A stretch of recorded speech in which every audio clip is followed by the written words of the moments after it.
তুমি এটা কি হবে? কি রান্না করব? কি রান্না করব?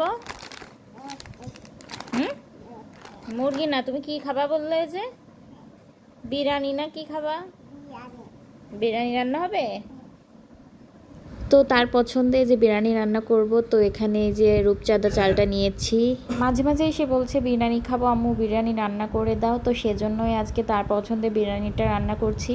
রান্না করার জন্য আমি এখানে সোনালী মুরগিটা নিয়ে নিয়েছি আর পরিমাণ মতো সব কিছু নিয়ে নিয়েছি। এখানে আলু বকরা, কিশমিশ, কাঁচামরিচ ভেজে নিয়েছি, আলু সাথে পেঁয়াজ, বেরেস্তা, কিছুটা বেরেস্তা আমি এখানে চিনি দিয়ে ভালোভাবে মিশিয়ে নিয়েছি।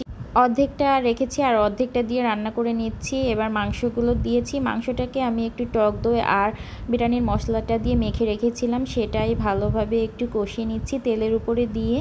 তো হাফ কেজি পরিমাণ রান্না করছি, তার জন্য মশলা অর্ধেকটা দিয়ে দিয়েছি। ভালোভাবে সব কিছু দিয়ে লবণ দিয়েছি, সাথে কিছুটা গরুর দুধ দিয়েছি, ভালোভাবে মিশিয়ে কষিয়ে রান্না করে নিয়েছি। তারপরে আমি চালটাও ধুয়ে নিয়েছিলাম।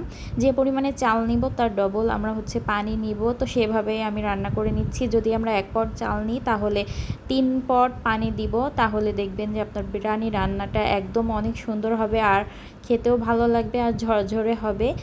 পানির পরিমাণটা খুবই ইম্পর্টেন্ট বিরিয়ানি রান্নার করার ক্ষেত্রে। আর সাথে আমি কিছুটা গরুর দুধও মিশিয়ে নিয়েছি, পানির ভিতরেই পরিমাণটা অ্যাড করেছি, পানির থেকে কিছুটা বেশিও দেইনি। পানিটা কিছুটা শুকিয়ে আসলে আমরা এর ভিতরে মাংস দিয়ে দেব, আলু বোখরা উপর থেকে ছিটিয়ে দিব, পেঁয়াজ, বেরেস্তা, তারপরে কিশমিশ সব কিছু দিয়ে এটাকে ঢেকে রাখবো, একটা তাওয়ার উপরে রাখবো। তাহলে আমি ফ্রাই প্যানে রান্না করেছি, তারপর নিচে একটা তাওয়া দিয়ে নিয়েছিলাম যেন নিচ থেকে লেগে না যায়। তো এভাবে করলে দেখবেন যে নিচ থেকে লেগে যাবে না আর বিরিয়ানিটা অনেক ঝরঝরে হবে।